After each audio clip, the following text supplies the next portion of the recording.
धोखा फंस लिए भैया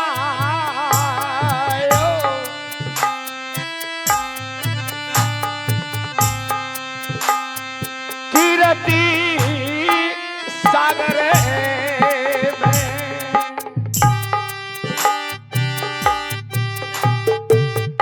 हार मजा दे पंचमुखी हार ले जाएगा, ले जा पंचमुखी हार मार दूंगा।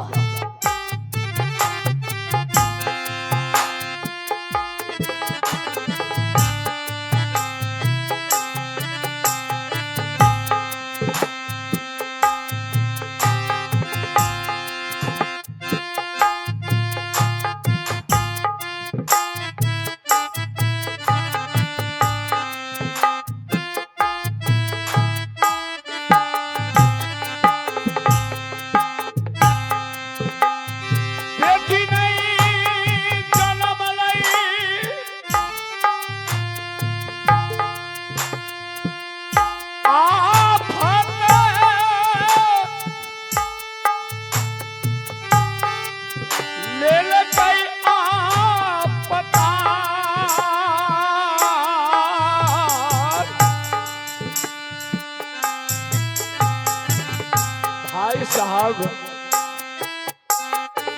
कहा करते थे रुदल न जाने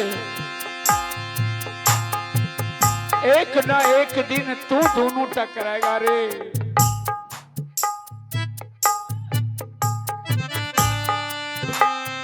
बेटी नहीं जनम लेल कहियो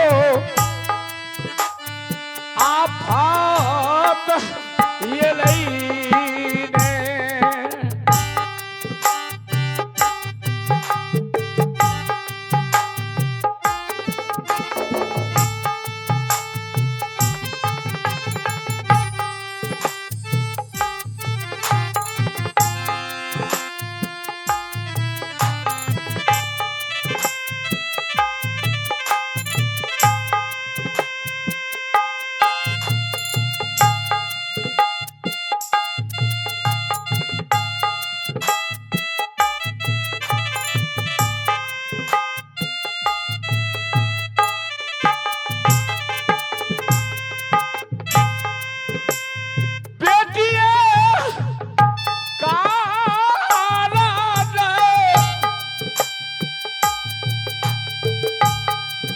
जय छैयो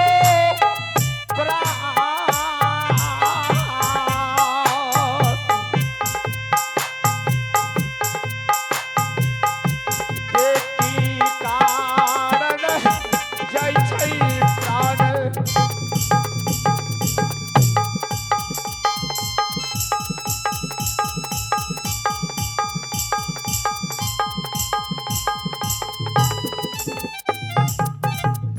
इसलिए संसार में कहा करते हैं जब पुत्र पैदा ले तो कहता है सवा हाथ धरती ऊंचा हुआ, गर्भ से सीना भर गया। अगर बेटी कन्या पैदा ले तो सवा हाथ धरती नीचे हो जाते हैं। आज एक बेटी का कारण सहस्र कोर्रा बजर लई बादन पर यो हम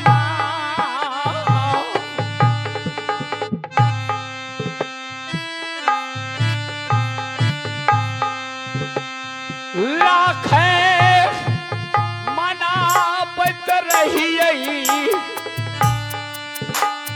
बेटी कंचन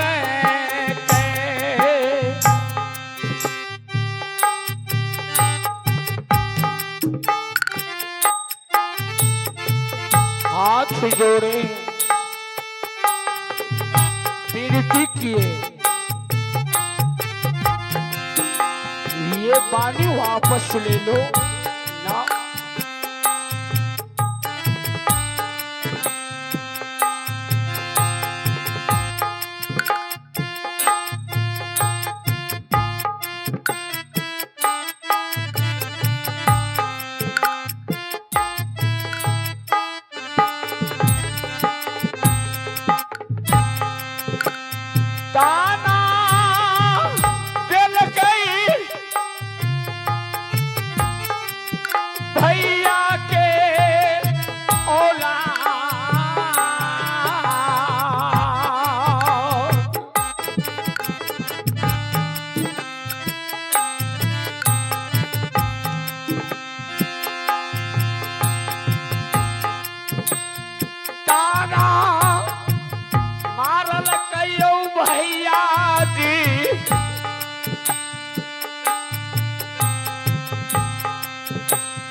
क्या करूं, समझ में नहीं आ रहा है।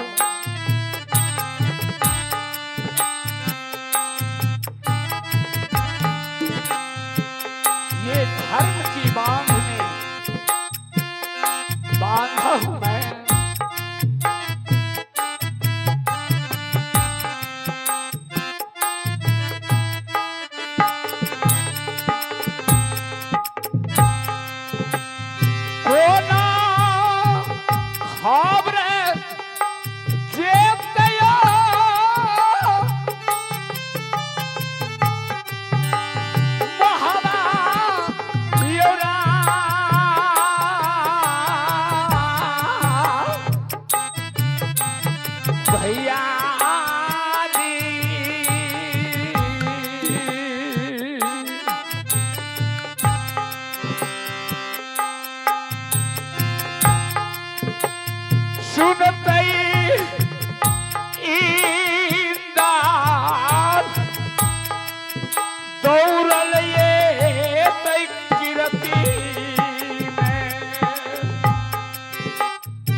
दुष्ट राजा है,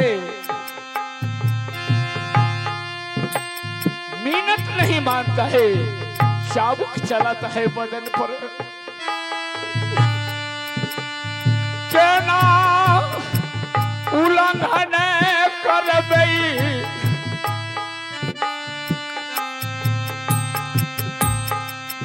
ब्रह्मा